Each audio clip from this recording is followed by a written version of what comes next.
When we think about game design goals and rules and those types of things, we have some very simple ones that are pretty obvious. The first one is empower the player. And what I mean by that is let's make sure that the player feels like they can do cool stuff in the game. Very often in the past, what we've seen in games is that teams will create an elaborate cutscene, right? They'll show you something totally amazing. Oh, wow, I want to fly that spaceship, or I want to fight that giant monster.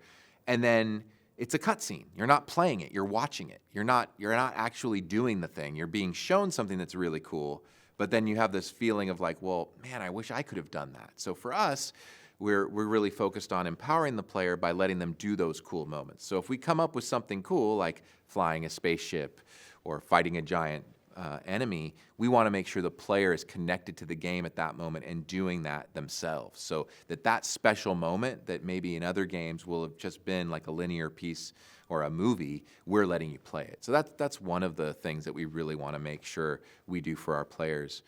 The other one is a little bit more challenging, and that's we want to make sure that rather than telling you what to do, the player is naturally doing those things or getting informed through what's in the game world. So with the Dead Space series, for instance, we put a lot of emphasis on decluttering the screen of any kind of heads-up display and UI elements. We said, okay, we're going to make sure all of this in-game information, which is critical, we want to make sure that the player knows how much health they have, is there, but we want to do it in a way that is integrated into the world. So our character design actually allows for you to see the health of that character based on the gear that he's wearing. So rather than seeing this little thing up in the corner, you're actually more immersed and focused on your player character and getting this level of information. So again, it's showing the player what they need to do or letting them discover what they need to do rather than telling them, do this, do that, look here, do that. So